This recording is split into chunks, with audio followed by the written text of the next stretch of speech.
Welcome everybody to the DC New 52 review. I want to thank you for tuning into this episode. I am your host as always, PollyDC, and let's get into another one of these things. Today I will review the Flash Vol.1. It was written by Francis Manapul and Brian Buccellato, with these two gentlemen also getting art credit. And the first 8 issues were released between November 2011 to June of 2012. The Flash, Barry Allen, came to be in Showcase number 4, October 1956, by Robert Kanigher and Carmine Infantino. He took on the mantle second to Jay Garrick, who you can see in my Earth 2 Volume 1 video, but because of the impact Barry has had in almost every major crisis, he's much more known. The event Flashpoint, in which he was the star and main catalyst for its inception, actually became the reason the New 52 even exists. A couple quick tidbits I want to quickly mention for the titular speedster here are that his mother Nora was murdered and father Henry was charged with the crime. For a day job, he's a forensic scientist, and the speed force from which he gains his powers from becomes really big in this event. Now that may have seemed a bit brief, but after Volume 1 here and how much was included, that is all you need. Issue number 1 begins in Barry's home of Central City at what looks like a science exhibit, where Mr. Allen is attending with his date, Patty Spivot, a character who was mainly just a friend of his since her first appearance in a DC Special number 1, 1977 by Carrie Bates and Irv Novick, but now she seems to be a romantic partner of his. The couple meet top scientist Darwin Elias. You can't see me, but I'm tapping my nose right now. He and Barry hardly have time to exchange names before the event is crashed by a slew of numbered men in tactical gear, which leads into my biggest Flash question. How does he contain his suit in a ring that no one ever seems to notice? Please tell me. Also, I really like these page intros to each issue. A unique start. As the Flash, the group of attackers are taken on and some out by him while they try to escape in a military aircraft, but during takeoff, one is grabbed by the Flash and during the fall, tossed into a building while the Flash has to torpedo his way into a sewer to save himself. And while laying in the city's excrement, we get our first look at reporter Iris West, who was created in the same issue by the same duo who created Barry. The Flash was able to recover a portable genome recoder from the attackers, aka foreshadowing, returning it to Darwin, and then he goes back to Patty, who drops the news that Flash may have killed the guy he fell with, and they are to give the body a look, wherein it's discovered the deceased is Barry's old college buddy, Manuel Lago, first seen in a memory of them running from something, of course. Iris next gets her first scene alongside Barry and Patty, which, if you didn't know pre-New 52 Flash history, you'd think this was an obvious love triangle, and you're not wrong, but it's also just poking fun at what used to be. After we meet some of Barry's colleagues at his crime lab, Director Singh, Captain Fry, and Nice Guy Forrest, we see him as the Flash visiting Darwin and asking to borrow his genome recoder, which he takes home to inspect while Iris harasses him via text. Another visitor arrives first, and it's Manuel. What the hell? The two then have to take off, leaving the genome recoder due to Barry's apartment being busted into by people after Manuel. Barry uses the first chance to duck out from the chase and then reappear as the Flash, but after he does this, he finds Manuel in the possession of over a dozen other Manuels. Oh boy. Issue number 2 opens on the group of bad Manuels calling themselves Mob Rule, not standing a chance against Flash as he kicks their asses until being told that they took Iris as a contingency because she was on the way to Barry's, and yeah, that's very thin in terms of lining all that up. Flash goes to recover Iris after agreeing to let Mob Rule have Manuel. Then he just decides to strike up a relationship with Darwin, who is keen on doing tests on him to get a better understanding of the Speed Force, with a cosmic treadmill reference included. The next day, Barry recollects some very telling information regarding how his mind can tap into the Speed Force like his body, and shortly after Patty pays him a visit saying Flash didn't kill the one Manuel earlier, he gets his first experience with a new speedster ability. His brain goes Ultra Flash mode while with Iris, and it practically becomes better than a dozen supercomputers, processing all information around him and reacting to anything that requires the Flash. Plus, it's a perfect time for me to mention that I always like to see how artists portray his powers, seen here in great detail. Thanks to Iris, who wants Barry to ask her out and mentions that she got a big interview with a big villain in a known DC prison, Iron Heights, he gets info on Manuel, who was actually CIA, and through memories we see how they met, plus the last time they spoke. Some current detective work from The Flash also uncovers a pig farm that had a shady military base on it, adding to this forensic files mystery that Manuel is involved in. Mob Rule, who seem to be dying off one by one, are next seen now with a Dr. Guerrero getting ordered to carry out some kind of experiment that emits a massive electromagnetic pulse into Central City, which the Flash is right in the middle of. Issue number 3 begins with a large crashing airplane being another casualty of the huge EMP. Luckily and unlikely for the Flash, there's just one of them, and while explaining to us how he discovered he could vibrate his molecules in order to phase through solid matter, he unlocks a new Speed Force ability which allows him to pass his atomic vibrations onto other things he touches, and this saves the plane when he causes it to shift through a bridge into some water. Exciting, yes. Plausible, hell no. Also, beyond convenient that the plane was near water. The Flash then catches his breath and zooms across the city, helping anyone he can, which is also what Patty, Director Singh, and Forrest are seen doing next for any of those in need. Quickly over at Iron Heights, Iris is going nowhere due to the place being on full lockdown, and the leader of the Rogues, Flash's biggest group of foes, Captain Cold, is telling her that he's got big plans. What's not a great plan is you telling a reporter that. Suddenly, cutting over to Mob Rule, they're killing Dr. Guerrero for failing at whatever it is they wanted him to do, and the captured Manuel is there yelling that he doesn't want to help them. Some intel as to how the pigs are involved is said, with the main reason regarding something that's called extracted extracellular matrices for regenerative services. Just another wild military experiment to get better soldiers, with Manuel being the guinea pig for this one. Pun definitely intended. The next morning, Dr. Elias travels among part of Central City and its neighboring one, Keystone City's interesting landscape in a 100-year-old steam-powered car that his grandfather had and naturally kept in the family, plus in pristine working condition. Naturally. But his journey is halted by a guy called Axel, Trickster, atop a tank who also seems to be working with Mob Rule, and when they see Darwin, he is taken by them. Barry is next seen returned to his precinct, where Captain Fry gives out assignments, but Patty has info on Manuel, beginning with a Project Bellator.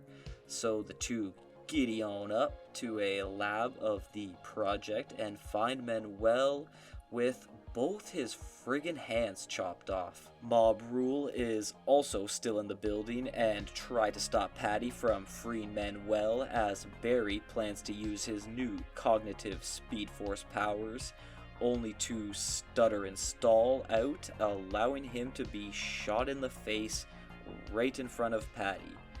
And that's it. This is the end. That's all for Barry Allen, folks. See you later, and join me next time for whatever I have next. Issue number 4 first shows why Manuel wanted to join the CIA when Barry is seen attending the funeral of Mr. Lago Sr., who was killed by Basilisk, a popular New 52 group, and now Manuel wants vengeance on them. Back in the present, Dr. Elias and Mob Rule windsail their way through the interesting geographic location near Central and Keystone City, the Badlands. Darwin is told that he is to now use his genome recoder that's in Mob Rule's possession to assist them because they are dropping like flies due to a DNA flaw. A brief background on Manuel is then told.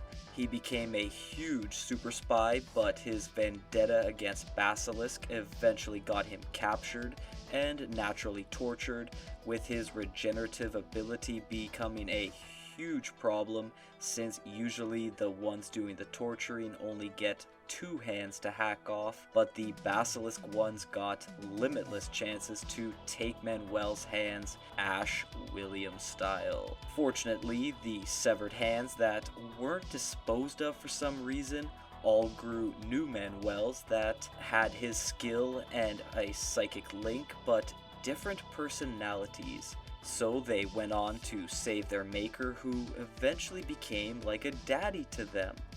Aww. That is so sweet and demented. Kinda sad too when Manuel abandons them after they began dying off. Well, that's not nice. After hearing all this, Darwin says that he'll try to help, mentioning that he has some kind of experimental power source, but they still need Manuel. No problemo, because after he is seen having a tremendous verbal interaction with Patty at the Gem City Bridge, with her scolding him for being so selfish and uncaring of Barry, he changes his mind on leaving, but can't get far before galloping into Mob Rule, who tell him Barry is now dead. This sends him into full rage mode, attempting to eliminate whoever he can, and that would be so strange, trying to kill someone that is literally you. Anyway, Manuel stands no shot against Mob Rule, leading into a tearful memory of him with Barry after both men went through their special events. And I'm getting serious True Detective Season 2 Taylor Kitsch Gabriel Luna vibes here. Manuel is then told to embrace everything with his, sons, just as Barry is seen last having survived. Whoa, that was totally unexpected. Sarcasm aside, it was thanks to sensory speed powers. Yeah, he has a lot more powers than just running fast, eh? Then he takes off, escaping the spot in the nick of time right before getting Jason Todded. Issue number 5 wraps up the first storyline, starting with Darwin being harassed by Mob Rule to fire up his green energy generator, the supposedly special experimental power source, because they are dying off now quicker than ever. And Manuel is now willing to let the procedure go down, which in theory should set off a pulsating blast that rewrites Mob Rule's faulty DNA after Manuel is strapped into the machine and displayed with a big green light. Over at the Gem City Bridge, which is shut down at the moment but now garnering protests, Patty and a Captain Barrow are on the front lines, getting to see Flash back in action, freeing up the bridge problems, and then heading to Iron Heights, where Iris is still seen stuck inside and now being targeted as a hostage by Folded Man, Tar Pit, and Girder. Alright, admittedly, Flash has some goofy foes. Iris then tries to fend them off with threats of bites, but Flash then arrives to clear them out and save her plus some guards. Iris then asks Flash if she can catch a ride, and Flash's choice of words to her is hop on. Wink, wink, wink. The Flash's next stop is the enormous green energy pulse location, where he's immediately met by Mob Rule trying to attack him, so he really shows how powerful his speed powers are, beating dozens of the men, but gets stopped by Dr. Elias, saying the procedure is working. Except about 2 seconds later, it stops working and begins to kill Manuel, so Flash has to contain the errant electromagnetic charge in a speed vortex, sending it into the atmosphere. The remaining Mob Rule members then expire on the spot, with one having suspicious last words to Manuel, who all of a sudden feels anger and remorse for losing them all, taking it out on Flash, and then Darwin, knocking the two unconscious so he can take off. This got a bit confusing because his feelings on Mob Rule flip-flopped so much, and in his last scene looks to be creating a new mob by chopping off his fingers and looking a bit villainous. I don't know and I don't care. We won't even see this guy again. Barry makes his triumphant return to Patty and Director Singh, then later meets Dr. Elias, who spews a bunch of science jargon to him, with the most important reason behind it being that the Speed Force causes dangerous time rifts, so they must destroy it. Issue number 6 starts a new plotline involving the very overpowered Captain Cold, who used to get his powers from a gun like Mr. Freeze, but now can generate them from the body like Killer Frost. Yes, there's lots of snow/ice villains in DC Comics, and that's not even all of them. Captain Cold was actually the reason Iron Heights was seen as an icy tundra during the breakouts in past issues, and now that he's out, Central City is getting frozen over, starting with its waterways. A quartet of flashbacks are seen next, beginning on Barry and Patty returning to Central City on the bus. He makes it known that they're a couple now, and she is focused on some mysterious murder case. The Flash has another meeting with Dr. Elias, showing off his science prowess in the iconic Hermes-like earpieces that are stated here to be sound receptors that Barry created. Darwin then shows his intelligence, revealing a special Speed Force treadmill made to absorb excess energy so that it won't tear at the fabric of space and time, which Flash will now be warned about by special audio tech that he is given by Dr. Elias. The two other flashbacks took place just before this issue started, with Captain Cold in a hospital beside his sister Lisa Snart, who needs brain tumor surgery, but because the doctor blames the recent blackouts and EMPs on the Flash, meaning that she'll most likely die, you can guess what happens next. 15 minutes before the Captain Cold attack, Barry is awkwardly out to lunch with both Patty and Iris, where she admits to printing a positive news article instead of a puff piece on the Flash, and then Patty says that she's not a fan of the Scarlet Speedster, as if things weren't already uncomfortable enough. Captain Cold then obviously has to start his immense freeze attack right where the trio is, a boat restaurant on the water, creating ice glaciers which begin to destroy the whole thing, forcing Flash to take him head on, or rather foot on. He does all that he can to fend off Captain Cold and is able to save half the boat of people with Iris, but Cold is going full rampage, giving Flash one hell of a fight, pinning him down with an icicle which stops him from saving the other half of the falling boat with Patty on it. The opening page of issue number 7 has some of the Flash's feelings on Patty told to us, and I agree, Barry. I like it when ladies smell good too. The next 9 seconds show Iris watching Flash break away from Captain Cold and use a burst of power to save Patty at the very last second, but his Speed Force output reaches critical, which was seen increasing fast last issue, and this results in a wormhole opening up above, absorbing Iris along with 3 other people into it. Now extremely pissed, the Flash takes full advantage of Captain Cold having problems with his new powers while soaking wet, and beats the crap out of him until told about his sister Lisa, which stops the assault with a bit of relatable dialogue between them, and Cold is then taken away by police. He's later seen at Lisa's bedside post-surgery that saved her life, all thanks to tech from Dr. Elias apparently, but she then makes it clear things are not good between her and Brother Cold. Yikes. I'll really get into the rogues for Volume 2 since that plot involves all of them. Sometime later, Patty visits Director Singh one night, first noticing some pipe flutes in his place, but he says that they're not his. Very subtle foreshadowing, and then she breaks down in tears because she was in love with Barry, who is thought to be dead because of a wormhole sucking.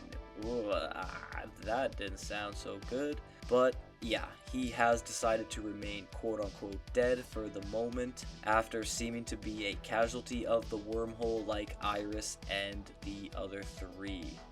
The Flash decides to pay Dr. Elias another visit where he wants to test out the special treadmill that Darwin hypothesizes to be a collection and storage device of Speed Force energy and can be charged up like a battery to then use what it collected for a plethora of reasons. Flash gives it a run and almost overloads it right away, except a portal into the Speed Force rips open, sending out images of the past, so the Flash runs into it where he encounters more past memories and a very angry guy who is called Turbine. Issue number 8. Phew, we made it. Things open with some background on Roscoe Hines, aka Turbine.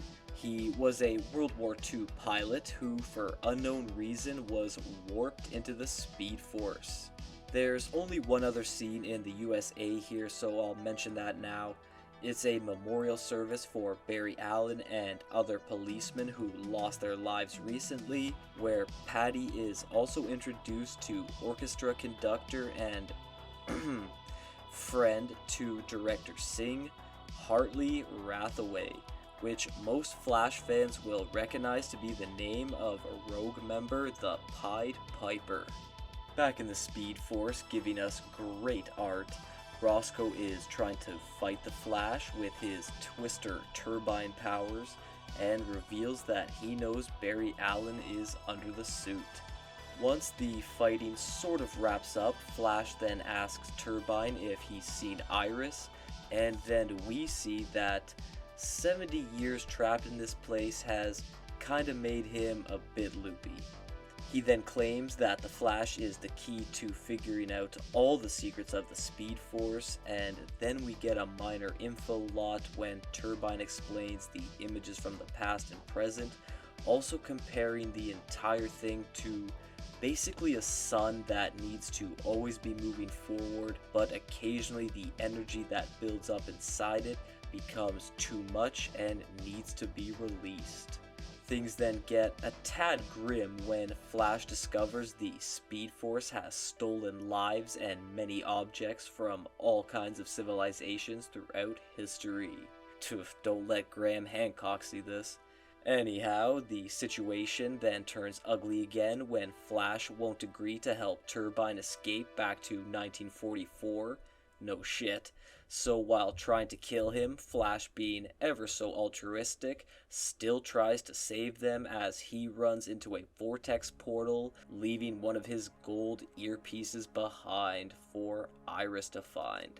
Now, I'm not sure where Turbine ends up, but Flash arrives in Africa, smack in the middle of Gorilla City, since they have a certain connection to the Speed Force, and this is right after a new king has been crowned thanks to brutally killing his father and obtaining the throne.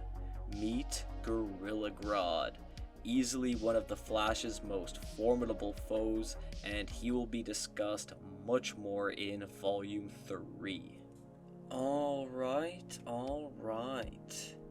Considering this volume was 8 issues and contained everything but the kitchen sink, I'll keep these final thoughts brief. Again, the plot contains the full Monty, the whole lock, stock, and barrel. Former Flash characters were present, while some really cool new ones like Manuel and Darwin were added to flesh out this title's world, and you had to have your eyes peeled wide open to fully grasp everything. Surely longtime Flash fans were lowbrowed at Patty snatching Barry from Iris, which I admit could have been utilized better, but honestly, if you were new to the Flash for the New 52, this opening story from cover to cover did him all the favors in the world. And I really liked the extension of what the Speed Force was, turning it into a kind of haunting presence. Things maybe seemed overwhelming at first, but that just calls for more than one read. Obviously, this book has a lot of dialogue too, but everything you have to read is worth the time. The two ladies vying for the main character's affection have their traits, which has you picking sides early. Even though his morals and intentions were very ambiguous, Manuel became a favorite for me in this volume, and weird reference, but he talked like Peter Parker in the 90s Spider-Man cartoon to me. We got our first looks at a much more threatening and, believe it or not, layered Captain Cold. Darwin became a much needed science guy to get all the new and exciting talk in his department across, but the supporting cast aside, Barry really is like a jack of all trades. You want to hear what he's got to say. There's no hubris to his heroics. He tells stories well, treats and speaks to people even better. The only thing I wonder is, does he do a superhero voice when talking to people like Iris and Patty? Who knows? The art is distinctive and dynamic. The color templates changing on a whim for certain pages blend together really well. This whole book is just full of range. At one point there's a usual 7 to 8 panel grid layout, then on others double page marvels. The Captain Cold fight to all the Speed Force action scenes to Mob Rule being drawn by the dozen sometimes, there was nothing that was lacking. After an issue or two, you can tell there's no traditional inking here, and I couldn't find a word for a style of that choice, but it for sure helped this art stand out. Okay, I really think that that's enough for today. So, if you have watched until the end here, I want to truly personally thank you for that, and to please like, share, and subscribe. Please follow me on all my social media platforms, and to please join me next time for Superman Volume 1.